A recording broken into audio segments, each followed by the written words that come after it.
Phase 2 of the risk assessment process is risk analysis. In risk analysis, we probe the depths of a single risk. It is an investigation of a risk that results in a rating and input for risk evaluation. Risk analysis values depth over breadth.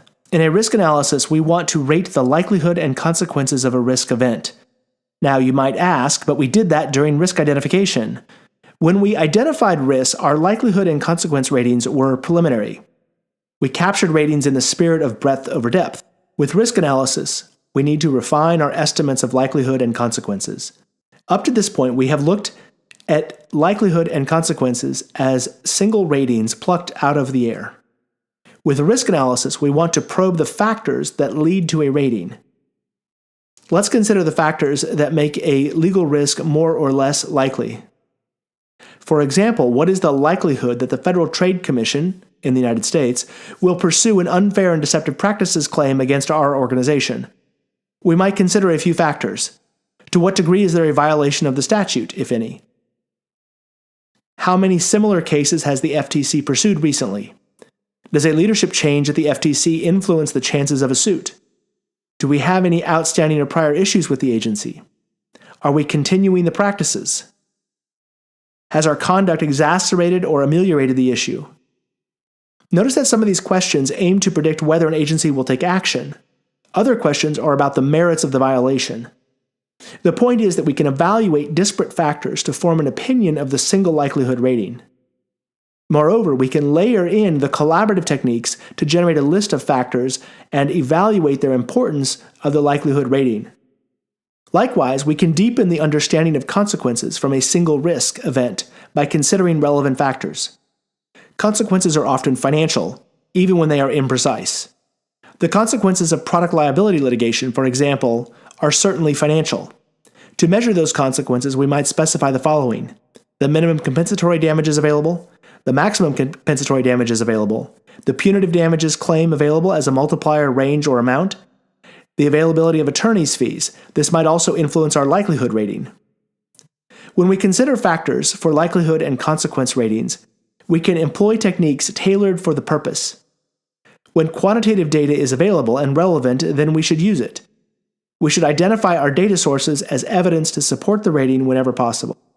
Once we have more or better ratings for likelihood and consequences with less uncertainty than during the initial risk identification, we look to our risk controls.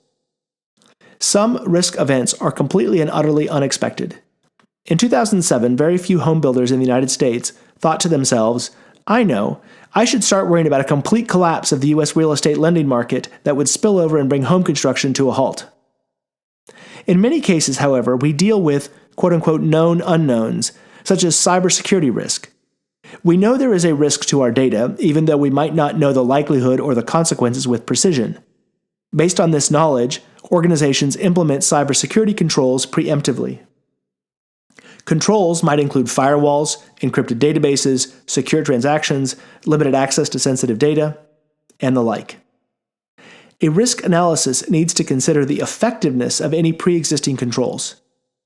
A risk control is any process, policy, practice, or technology that modifies the likelihood or consequences of a risk event.